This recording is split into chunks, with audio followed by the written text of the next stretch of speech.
ඔයා කවදාවත් හිතලා තියෙනවද අපි මේ ගෙවන ජීවිතයේ ඇත්තම තත්ත්වය මොකක්ද කියලා? අපි හැමෝම හිතාගෙන ඉන්නේ අපිට තියෙන ලොකුම ප්‍රශ්න තමයි සල්ලි නැතිකම, රැකියාව, එහෙමත් නැත්නම් අපි ආදරය කරන අයගෙන් ලැබෙන පීඩාවන් කියලා. හැබැයි ඇත්තම කතාව ඊට වඩා ගොඩාක් භයානකයි. හිතන්න ඔයාට සියල්ල නොමිලේ ලැබෙන මාලිගාවක් ඇතුලේ ජීවත් වෙන්න ලැබෙනවා කියලා. ඔයාට කිසිම රැකියාවක් කරන්න ඕනේ නැහැ. මුදල් උපයන්න වෙහෙසෙන්න ඕනේ නැහැ.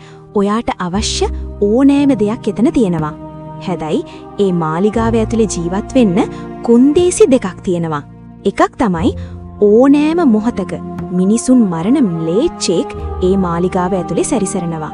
අනෙක් කොන්දේසිය තමයි මිනිසුන්ව දරුණු ලෙස අසනීප කරන තවත් බලවේගයක් නිරන්තරයෙන්ම එතන ක්‍රියාත්මක වෙනවා. දැන් මට කියන්න ඔයා ඒ වගේ තැනක ජීවත් වෙන්න කැමති වෙයිද? මම හිතන්නේ නැහැ. හැබැයි පුදුමයකට වගේ ඔයා මේ මොහොතේ ගෙවන ජීවිතයත් අන්න ඒ වගේ. ගොඩක් වෙලාවට ඊටත් වඩා අන්ත එකක් කියන එක ඔයා එක මොහොතකටවත් විශ්වාස කරන්නේ නැහැ නේද? අපිට කිසිම දෙයක් නොමිලේ ලැබෙන්නේ නැහැ. ඒ වගේම ජාති, ජරා, ව්‍යාධි, මරණ කියන මේ ම්ලේච්ඡයෝ අපි පස්සෙන් හැම මොහොතකම පන්නනවා.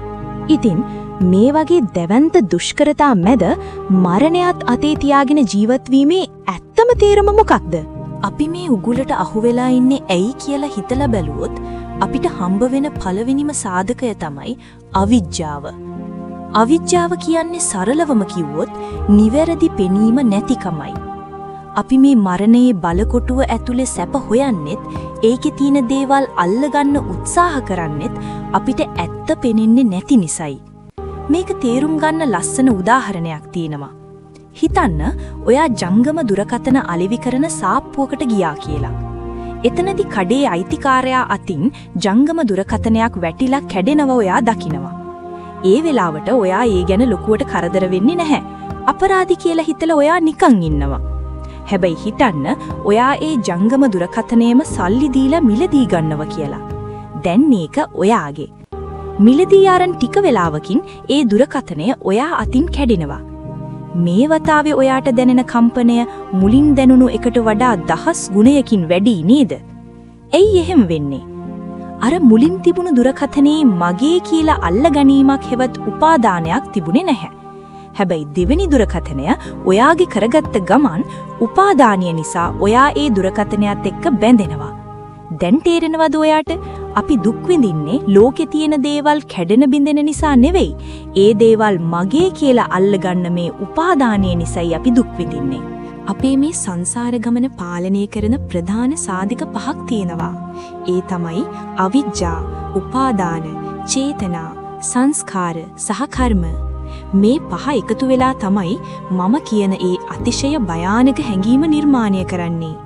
මේ මම හදන ක්‍රියාවලිය තේරුම් ගත්තොත් ඔයාට හිතෙයි මේක හිරෝෂිමා සහ නාගසාකි වලට දාපු පරමාණු බෝම්බයට වඩා බිලියන වාරයක් භයානකයි කියලා. මොකද පරමාණු බෝම්බයකට පුළුවන් මේ භෞතික ලෝකය හෝ මේ එක ජීවිතයක් විනාශ කරන්න විතරයි. හැබැයි මේ අවිජ්ජාව සහ උපාදානය මුල් වෙලා සිද්ධ වෙන සිතුවිලි පරම්පරාව ඔයාව කල්ප කෝටි ගණනක් සංසාරයේ අතරමං කරමින් නිරන්තරයෙන්ම විනාශයට ඇදලා දානවා. මේක ඇතුලේ සිද්ධ වෙන්නේ පරමාණුක පිපිරීමකටත් වඩා වේගවත් සහ භයානක චේන් රියැක්ෂන් එකක්. මේ ක්‍රියාවලිය හරියට තේරුම් නොගත්තොත් ඒක ඔරාව විතරක් නෙවෙයි මුළු ලෝකයම විනාශ කරලා දාන්න තරම් ප්‍රබලයි. ඉතින් මේ නොවැළැක්විය හැකි උගුලෙන් බේරෙන්න තියෙන එකම මඟ මොකක්ද? ඒ තමයි සිහි කල්පනාව, හෙවත් සිහියෙන් ඉන්න එක. ඔයාට පුරුවන් නම් මොහොතකට නතර වෙලා ඔයා වටේ වෙන දේවල් දිහා බලන්න. ඇයි මේ දේවල් මෙහිම වෙන්නේ කියලා තේරුම් ගන්න උත්සාහ කරන්න. එතකොට ඔයාට මේ උගුලෙන් ගැලවෙන්න පාර පේන්න පටන් ගනීවි. අපිට සිහිය නැති වුණු ගමන් අවිජ්ජාව අපේ පාලනය අතට ගන්නවා. සිහියෙන් ඉන්න කෙනාට විතරයි මම කියන මේ භයානක ක්‍රියාවලිය ඇතුලේ සිද්ධ වෙන රවටා ගැනීම පෙනෙන්නේ.